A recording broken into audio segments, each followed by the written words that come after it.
আসসালামু আলাইকুম প্রিয় দর্শক, অন্য মঞ্চের আলাপচারিতায় আপনাদের সকলকে আমন্ত্রণ জানাচ্ছি। দিওয়ালি বাঙালির কাছে যা দীপাবলি, সেটা হয়ে গেল গতকাল। সমস্ত দর্শক বন্ধুদের দিওয়ালির শুভেচ্ছা জানাই। আলোর এই উৎসব আপনাদের সবার জীবনের অন্ধকার দূর করে আলো নিয়ে আসুক, এই কামনা করি। বিশেষভাবে কামনা করি বাংলাদেশের জন্য, বাংলাদেশের মানুষের জন্য। আপনাদের হয়তো মনে আছে, গত বছরের দিওয়ালি উপলক্ষে শুভেচ্ছা বার্তায় প্রেসিডেন্ট ট্রাম্প উল্লেখ করেছিলেন বাংলাদেশের রাজনীতিতে ধর্মীয় হিংসা নিয়ে। এবছরও 20 অক্টোবর ট্রাম্প দিওয়ালির বার্তা দিয়েছেন। দিওয়ালি এখন তো শুধু হিন্দুদের ধর্মীয় উৎসব নয়, আমেরিকা এবং পৃথিবীর বহু দেশে দিওয়ালি উদযাপন করেন ধর্ম বর্ণ নির্বিশেষে মানুষ। সেখানকার সরকারও এই উৎসবে মেতে ওঠে। দিওয়ালি হলো, এর একটা কারণ আছে। কারণটা হলো, দিওয়ালি হলো অন্ধকারের বিরুদ্ধে আলোর জয়, অসতের বিরুদ্ধে সতের জয়। হোয়াইট হাউসে জাঁকজমকের সঙ্গে পালিত হয় দিওয়ালি। ট্রাম্পের দিওয়ালি বার্তা প্রসঙ্গে আসি। কি লিখেছেন ট্রাম্প সেই বার্তায়? একদম আক্ষরিক বাংলা অনুবাদ পড়ছি। তিনি লিখেছেন, আজ আমি প্রত্যেক আমেরিকানকে দিওয়ালি উৎসবের শুভেচ্ছা জানাই। আলোর উৎসব দিওয়ালি আমাদের মনে করিয়ে দেয় দুর্ভাগ্যের ওপর আলোর জয়। বন্ধু পরিবারের সাথে মিলিত হওয়ার সময় সমাজের সুখ ও শান্তি পুনর্নবীকরণের উৎসব হলো দিওয়ালি। যতজন প্রদীপ ও লণ্ঠন জ্বালাবেন, আলোর চিরন্তন সত্যে আনন্দ প্রকাশ করুন যে মঙ্গল অবশ্যই বাধার ওপর অমঙ্গলের ওপর জয়ী হয়।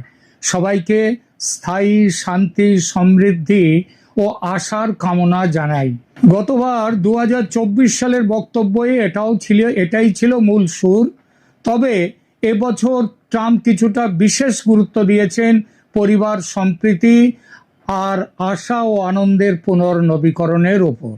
এবারের বার্তায় বাংলাদেশ প্রসঙ্গ সরাসরি রাখেননি ট্রাম্প, যেটা গতবার রেখেছিলেন। তবে পরোক্ষে অবশ্যই রেখেছেন। প্রত্যক্ষে রাখার জন্য সেরকম কোনো কারণ নেই, কেননা ইতিমধ্যে বাংলাদেশ নিয়ে কিছু সিদ্ধান্ত নিয়ে ফেলেছে আমেরিকা বাংলাদেশের পরিস্থিতির স্বাভাবিকীকরণ করবার জন্যে। যার একটি হলো বাংলাদেশের ব্যাপারে সিদ্ধান্ত নেয়ার বিষয়ে ভারতকে গ্রিন সিগন্যাল, যেটা কয়েকদিন আগেই ভারতকে দিয়েছে আমেরিকা। তারই সূত্র ধরে গতকাল ফোনে কথা হলো ভারতের পররাষ্ট্রমন্ত্রী সুব্রমণিয়াম জয়শঙ্কর ও আমেরিকার secretary of state Marco Rubio করেছিলেন ফোন দিওয়ালির শুভেচ্ছা জানাতে। কথায় কথায় জয়শঙ্কর তুললেন বাংলাদেশ প্রসঙ্গ। কদিন আগে অক্টোবরের 14 থেকে 16 তারিখ ভারতের মিলিটারি ইন্টেলিজেন্সের যে 4 অফিসার বাংলাদেশ সফরে গিয়ে বিভিন্ন পর্যায়ে বৈঠক করেছেন, সেটা কিন্তু আমেরিকার চাপে এবং ওয়াকারুজ্জামানের চাপে মেনে নিতে বাধ্য হয়েছিলেন মোহাম্মদ ইউনূস। এবং এই সফরের কথা আমেরিকা জানতো, আমেরিকাকে জানিয়েই হয়েছে এটা। সেই বৈঠকে আমাদের ভারতের যেসব অফিসাররা গিয়েছিলেন, তারা সেখানে গিয়ে যেসব বৈঠক করেছেন বিভিন্ন পর্যায়ে, সেই সব বৈঠকের আলোচনা ও সিদ্ধান্ত নিয়ে তারা যে রিপোর্ট দিয়েছেন সরকারকে, সেই রিপোর্টে কি বলা আছে সেটা মার্কো রুবিওকে ডিটেলসে জানান জয়শঙ্কর। ভারতের পক্ষ থেকে নিশ্চিত করা হয় বেশ কয়েকটি বিষয়, যেগুলো সেখানে বাংলাদেশ সফরে গিয়ে আলোচনা হয়েছে এবং একটা পজিটিভ বার্তা পাওয়া গেছে বাংলাদেশের সেই আলোচনায়। এগুলো হলো, 1, বাংলাদেশে নির্বাচন হচ্ছে আর সেটা এগিয়ে এনে ডিসেম্বর বা জানুয়ারির প্রথম সপ্তাহে অনুষ্ঠিত হবে, অর্থাৎ ফেব্রুয়ারি পর্যন্ত যাওয়া নয়, তার আগেও হওয়ার সম্ভাবনা ব্যাপকভাবে, যদি তাদের নির্বাচনের ব্যাপারে নির্বাচন কমিশন প্রস্তুত থাকে, তৈরি থেকে থাকে, প্রাথমিক কাজগুলো যদি তাদের হয়ে থাকে নির্বাচন করার জন্যে যেটা দরকার। দুই, আওয়ামী লীগ নির্বাচনে যাতে অংশ নিতে পারে সেটা নিশ্চিত করা হবে। অপরাধ ট্রাইব্যুনালকে কিভাবে আটকাতে হবে সে বিষয়ে জেনারেল ওয়াকার উজ্জামানের সঙ্গে বসে প্ল্যান ফাইনাল করেছে ভারত। কারণ মোহাম্মদ ইউনূসের একটা আশা ছিল, প্ল্যান ছিল, এবং ওখানকার জামাত এবং পাকিস্তানের আইএসআই এর প্ল্যান ছিল এই যে অপরাধ ট্রাইব্যুনালের বিচার দিয়ে এমন একটা পরিস্থিতি তৈরি হবে বাংলাদেশে যেখানে নির্বাচন নাও হতে পারে, নির্বাচন পিছিয়ে যেতে পারে। 3 নম্বর যেটা আলোচনা হয়েছে, নির্বাচনের এটা খুবই গুরুত্বপূর্ণ, সবগুলোই গুরুত্বপূর্ণ পয়েন্ট, তবুও এটা বিশেষভাবে বলছি তার কারণ এটা শেখ হাসিনা সম্পর্কিত। নির্বাচনে ঠিক হয়েছে, নির্বাচনে নির্ঘণ্ট ঘোষিত হলেই শেখ হাসিনা দেশে ফিরবেন এবং এই ফেরা কিভাবে হবে সে বিষয়ে ওয়াকার উজ্জামানের সঙ্গে ভারতের সেনা প্রতিনিধি দলের মুখোমুখি আলোচনা হয়েছে, ক্লোজ ডোর বৈঠক, রুদ্ধ দরজার ভেতরে। 4, বাংলাদেশের অন্তর্বর্তী সরকারের ওপর এমনিতেই ক্ষেপে রয়েছে আমেরিকা। মার্কো রুবিও এই বিষয়ে আমেরিকার সরকারের পক্ষ থেকে মোহাম্মদ ইউনূসকে হুঁশিয়ারি দেওয়ার কথা বলেছেন যাতে দেশের অবস্থার অবনতি ঘটাবার মতো কোনো কাজ তিনি আর না করেন। ইতিপূর্বে যথেষ্ট সেই ধরনের কাজ করেছেন, কিন্তু আর যেন তা না করেন।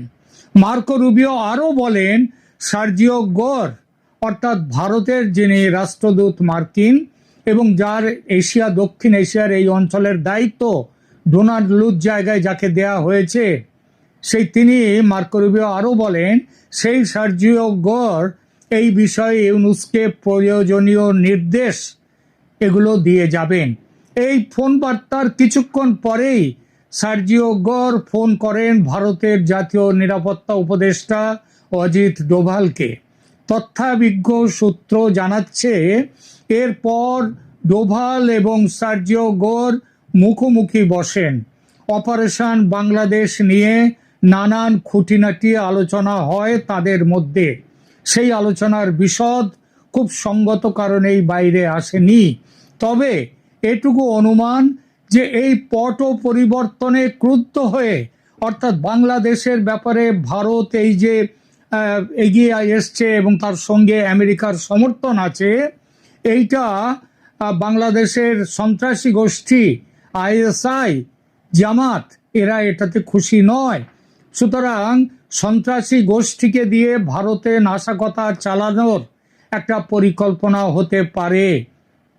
এই নাশকতা চালালে কি হতে পারে ডোভাল জানিয়েছেন, বাংলাদেশ সেনাপ্রধান দায়িত্ব নিয়েছেন যাতে দেশের ভেতরের সন্ত্রাসীরা এই ধরনের কোনো কাজ না করতে পারে সেটা তিনি জরুরি ভিত্তিতে দেখবেন। আর সেই দেখাটা তিনি শুরু করে দিয়েছেন ভারতের অফিসাররা ঢাকাতে থাকার মধ্যেই। তিনি ইতিমধ্যেই ব্যবস্থা নেওয়া শুরু করেছেন সন্ত্রাসীদের বিরুদ্ধে। লালমনিরহাট ও ঠাকুরগাঁওয়ে তার হঠাৎ যাওয়া এজন্যই। আর তিনি বাংলাদেশ মানে ওয়াকার উজ্জামান বাংলাদেশ বর্ডার গার্ডস বা বিজিবিকেও চরম সতর্ক থাকার নির্দেশ দিয়েছেন এবং সরকারের কোনো কথা নয় যেন সেনাপ্রধানের কথা শুনতে তারা বাধ্য এবং সেটাই তারা যে শুনতে হবে তাদের, সেটাও পরিষ্কার করে বলে দিয়েছেন বলে দিয়েছেন জেনারেল ওয়াকারুজ্জামান। আগামীকাল 22শে অক্টোবর আন্তর্জাতিক অপরাধ ট্রাইব্যুনালে হাজির করার কথা সেনা অফিসারদের, যাদের বিরুদ্ধে জারি করা হয়েছে গ্রেপ্তারি পরোয়ানা। তাদের মধ্যে 14 জন অফিসার আপাতত ঢাকার সেনানিবাসে সেনা হেফাজতে রয়েছেন। মনে রাখবেন হেফাজতে আছেন, তাদের কিন্তু গ্রেপ্তার করা হয়নি, কারণ গ্রেপ্তার করা হলে 24 ঘন্টার মধ্যে পুলিশের কাছে তাদের দিয়ে দেওয়ার কথা থাকে, কিন্তু সেটা দেয়া হয়নি। এতেই প্রমাণ যে তাদের গ্রেপ্তার করা হয়নি। আর গ্রেপ্তার করা হয়নি এজন্য যে তাদের নামে জারি পরোয়ানা সেটা নাকি সেনার হাতে আসেনি। কেন আসেনি, কেন গ্রেপ্তার করে তাদের পুলিশের হাতে তুলে দেওয়া হয়নি, সেসব একটু ভালোভাবে চিন্তা করুন, বুঝতে পারবেন। এবং সেটা দেখলে বোঝা যায় আইসিটির ওপর বড় একটা চাপ ইতিমধ্যে এসে গেছে আর না এগোনোর জন্যে। কিন্তু আইসিটিকে দিয়ে যারা এগুলো করছে, পাকিস্তানের সেই আইএসআই, জামাত, ইসলামপন্থী শক্তিরা এবং কিছুটা বিএনপিও বটে। আর এনসিপি, তাদের কথা উল্লেখই করলাম না, তাদের এমনি বিরাট কিছু ক্ষমতা এই মুহূর্তে নেই। তো এই দেখলেই বোঝা যায় এদের সবার একটা চাপ। এরা যে আজকে এই যে চাপের ফলে আইসিটি যদি পিছিয়ে যায় সেটা তাদের পরাজয়, কারণ এটা তো তাদেরও আগামী দিনের প্ল্যান এবং মরণ বাঁচন লড়াই। পিছিয়ে এলে, তারা যদি পিছিয়ে আসে, হাসিনার বিরুদ্ধে যেসব পরিকল্পনা তৈরি আছে সেসব বাদ দিতে হয়। সহজে এটা তারাও মানতে চাইবে না। সুতরাং একটা লড়াইয়ের জায়গাতে আসবে। লড়াই থামবে না চলবে তার একটা সিদ্ধান্ত আগামীকাল আন্তর্জাতিক অপরাধ ট্রাইব্যুনালের এজলাসে দেখা যাবে। সেখানে কি হয় তার উপর নির্ভর করছে যে লড়াইটা আরো বড় হবে নাকি লড়াইটা এখানে শেষ হবে। আপাতত এটাই খবর যে নির্বাচন হচ্ছে বাংলাদেশে। সে নির্বাচন ফেব্রুয়ারির আগেও হয়ে যেতে পারে এবং নির্বাচনের দিনক্ষণ ঘোষিত হলে শেখ হাসিনা দেশে ফিরবেন এবং আওয়ামী লীগকে নিয়েই এই নির্বাচন করতে হবে, এটাও ঠিক হয়ে গেছে। ভারত এবং আমেরিকার যৌথ প্ল্যান। আর এই পুরো প্ল্যানটা এইটা কার্যকর করার বাংলাদেশের মধ্যে বড় দায়িত্ব দেয়া হয়েছে সেনাপ্রধান ওয়াকার উজ্জামানের উপর। আপাতত এটুকুই। এই মুহূর্তে আপনাদের সামনে কথা বলতে এসেছি সেনা কর্মকর্তাদের আইসিটিতে বিচার শুরু, এই প্রসঙ্গটা নিয়ে আপনাদের সামনে এই মুহূর্তে কথা বলবো। আপনারা জানেন যে গত 8 অক্টোবর আন্তর্জাতিক অপরাধ ট্রাইব্যুনাল বা ইন্টারন্যাশনাল ক্রাইমস ট্রাইব্যুনাল আইসিটি 25 জন সেনা কর্মকর্তার বিরুদ্ধে গুম, খুন সহ মানবতা বিরোধী অপরাধে অভিযোগে করা 3 মামলায় গ্রেপ্তারি পরোয়ানা জারি করেছিল। সেই থেকে সেনাবাহিনী, বাংলাদেশ পরিস্থিতি বেশ উত্তপ্ত ছিল ভেতরে। সেনাবাহিনীর মধ্যে দফায় দফায় উত্তপ্ত এবং দফায় দফায় জেনারেলদের বৈঠক পর্যন্ত হয়েছিল যে এই বিচারটা কি একটা সিভিল কোড বিশেষ ট্রাইব্যুনালে হবে নাকি সেনা আইনে হবে। অবশেষে আজকের পরিস্থিতি দেখে যেটি বোঝা যায় যে সেনাবাহিনী যেভাবে হোক এটা এই আইসিটির অধীনে বিচারটা তুলে দিল, এক প্রকার এটা বলা যায়। কারণ আজকে ইতিমধ্যে বিচারের একটা অংশ, প্রথম দিনের একটা অংশ, আজকে হাজিরার দিন ছিল, সেই হাজিরাটা অনুষ্ঠিত হয়েছে নজিরবিহীন নিরাপত্তায় এবং নজিরবিহীন সুযোগ সুবিধায় শীতাতপ নিয়ন্ত্রিত বিশেষ প্রিজন ভ্যানে, কেবিন ভ্যানে করে সেনাবাহিনীর সেনা কর্মকর্তাদের আজকে সকাল 7:15 আন্তর্জাতিক অপরাধ ট্রাইব্যুনালে হাজির করা হয়েছিল এবং আন্তর্জাতিক অপরাধ ট্রাইব্যুনাল খুব সংক্ষিপ্ত সারে তাদের হাজিরায় উপস্থিতিতে তাদেরকে কারাগারে পাঠানোর নির্দেশ দিয়েছে। এবং কারাগারটি কোথায়?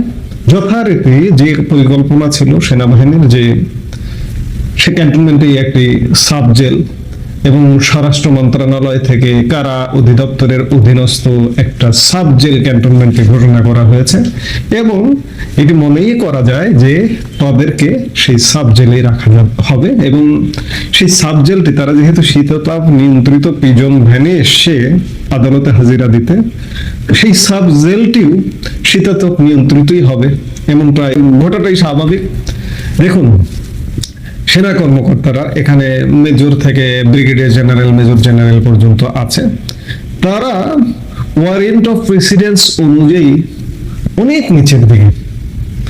বাংলাদেশ সরকারের মন্ত্রী, সাবেক মন্ত্রীরাও কিন্তু পেছনে হাত কড়া পরিয়ে পিছ মোড়া করে আদালতে হাজির করা হয়েছে এবং তাদের উপরে হামলা, তাদের উপরে ডিম নিক্ষেপ আজকে কিন্তু সেনা কর্মকর্তাদের ক্ষেত্রে তেমনটা দেখা যায়নি। সেনা কর্মকর্তারা কোন আইনে কোন নিয়মে শীতাতপ নিয়ন্ত্রিত প্রিজন ভ্যান সুবিধা পায়, শীতাতপ নিয়ন্ত্রিত কারাগার পায়, যাই হোক তাদেরকে দেওয়া হয়েছে। আসলে আমরা একটা নাটকের মধ্যে ঢুকে গেছি, নাটক চলছে এবং নাটকেরই অংশ এই সেনা কর্মকর্তাদের আন্তর্জাতিক অপরাধ ট্রাইব্যুনালে বিচার করা হচ্ছে। ট্রাইব্যুনালটা নিয়েও যথেষ্ট প্রশ্ন আছে, এর বহুমুখী কারণ আছে। আজকে যদি এই সেনা কর্মকর্তাদের অপরাধটাকে সেনাবাহিনী আমলেই নিত, তাহলে তাদেরকে কোর্ট মার্শাল করা হতো। আর কোর্ট মার্শাল করলে কিন্তু রক্ষা নেই। কোর্ট মার্শাল মৌলিক অধিকার, বাংলাদেশের নাগরিকের সংবিধান একটা সুযোগ দিয়েছে যে মৌলিক অধিকার প্রাপ্তির, মৌলিক অধিকারের একটি অংশ হচ্ছে আইনের আশ্রয় নেওয়া। সংবিধানের আর্টিকেল 45-এ বলা হয়েছে যে শৃঙ্খলা বাহিনীর জন্য যে আইন, সে আইন কোথাও চ্যালেঞ্জ করা যাবে না। কোর্ট মার্শাল, এদের যদি কোর্ট মার্শাল হতো তাহলে সেখানে যে রায় হতো সেই রায়ের বিরুদ্ধে পৃথিবীর কোথাও কোনো আদালতে চ্যালেঞ্জ করার কোনো সুযোগ ছিল না। ডাইরেক্ট সেই সাজা ভুগতে হতো। কেউ যদি ফাঁসির আদেশপ্রাপ্ত হয়, ফাঁসিতে ঝুলতে হতো। সব দিক বিবেচনায় হয়তো সেনাবাহিনী মনে করেছে যে এটি একটি ট্রাইব্যুনাল, এরপরে আরো নানা রকম ধাপ আছে, সর্বোচ্চ আদালত আছে, মহামান্য রাষ্ট্রপতি আছে, মানে এটা একটা দীর্ঘ বিচার প্রক্রিয়া। এই দীর্ঘ বিচার প্রক্রিয়ায় বাংলাদেশে অনেক কিছু ঘটে যেতে পারে। সেনাবাহিনী শেষ পর্যন্ত সিদ্ধান্ত নিয়েছে যে বিচার প্রক্রিয়া অংশগ্রহণ করুক, আদালতে একদিন হাজির হবে, হাজির হয়ে তো ক্যান্টনমেন্টে থাকবে। আবার দীর্ঘ নভেম্বরে ডেট দেওয়া হয়েছে শুনানির জন্য, 20 তারিখ এবং 5 তারিখ, যেটাই হোক না কেন, অর্থাৎ দীর্ঘ প্রক্রিয়া। এই দীর্ঘ প্রক্রিয়ার মধ্যে অনেক কিছু ঘটে যাবে। সিভিল কোর্টের বিচারাধীন আপনারা তো দেখলেন, অনেক জঙ্গি জেলবন্দি হয়েছিল, জঙ্গি মুক্ত হয়ে গেছে। অনেক ফাঁসির আসামি জেল বন্দি ছিল। এই যে জামাতের নেতা এটিএম আজহারুল ইসলাম, তিনি ফাঁসির আসামি, তিনি মুক্ত হয়ে গেছেন। যাবজ্জীবন কারাদণ্ড প্রাপ্ত লুৎফুজ্জামান বাবর, তিনি মুক্ত হয়ে গেছেন। কাজেই এই আদালত এগুলোকে যেভাবেই হোক কিছু মনে হচ্ছে না হয়তো, যার দরুন সেনাবাহিনী হাজির করেছে। যেটি হোক, এটি নিয়ে বেশ জল্পনা কল্পনার খানিকটা অবসান হলো যে সেনাবাহিনী আইসিটির হাতেই তাদের কর্মকর্তাদের তুলে দিল। তবে পুরোপুরি কিন্তু অবসান হয়নি, আগুন কিন্তু জ্বলেই থাকলো। এই আগুনের যে কোনো সময় যে কোনো পরিস্থিতিতে বিস্ফোরণ ঘটে যেতে পারে। আমরা আসলে একটা নাটকের মধ্যে আছি, আমরা নাটকটা দেখতে থাকি যে সামনের দিনে আরো নাটকের কি কি দৃশ্য আসে, আমরা নিশ্চয়ই দর্শক হিসেবে সেগুলো দেখব। এই মুহূর্তে এ পর্যন্তই।